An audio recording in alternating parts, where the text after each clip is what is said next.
Plato's Cave with another view. Plato's Cave is known to many people. It describes how people are chained and only look forward. And here you can read all of Plato's Cave. Today we'll see this cave from a different perspective. The cave is every person's third chakra, their stomach, where Plato places people chained in such a way that they can only see ahead. We will place the establishment, our thoughts, and our feelings. The image we see in front of us is created by the miracle workers, that is, our senses, which through fire create the idols that we can see in front of us, that is, illusions.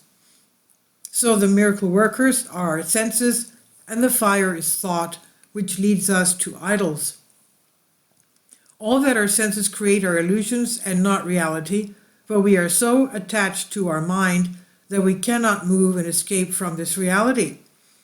How can we rely on the senses which show us the sky blue when it is black, the sea blue when it is transparent, objects fixed when they are moving? So everything in our entire path is structured in our vision, which creates images, and through these images locks us into ideas and pseudo-images. All this is an ego inside our stomach. This Plato's Cave is a guide of their ego based on imaginary images. Fictional images created and continue to create the stereotypes that we based our lives on to feel good and safe. But in the end, we have only managed to acquire insecurity. That is why in Plato's Cave, he says that people do not look left or right, but only straight. Yes, it is not easy to unhook from the habits of an ego, even though it has led you to utter insecurity and told you that in order to be, to feel, to have, you must. The musts prevent you from being and seeing your personality and find your essence.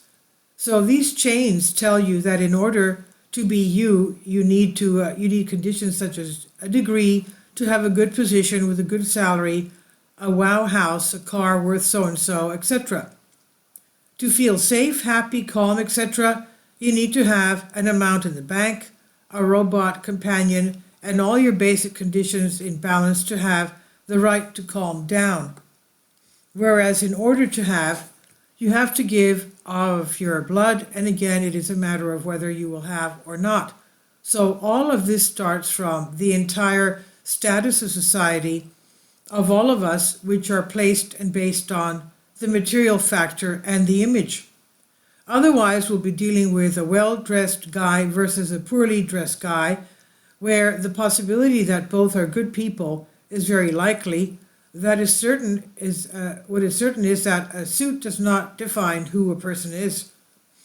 In the cave, at some point, one of the bound people manages to break his bonds and start to get out of the cave.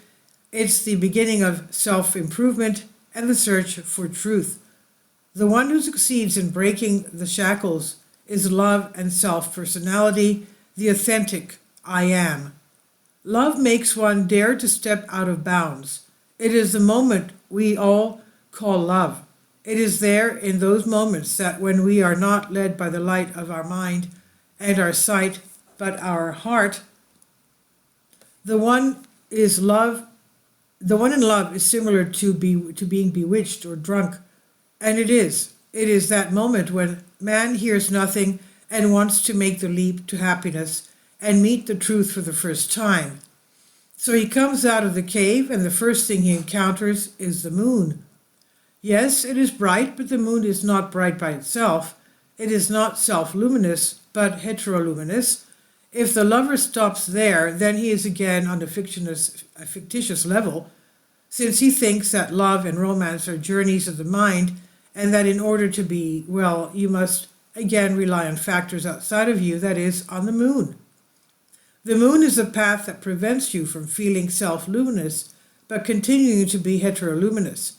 He who dares to go a little further will meet the sun, and there is the highest step of self-knowledge, awareness.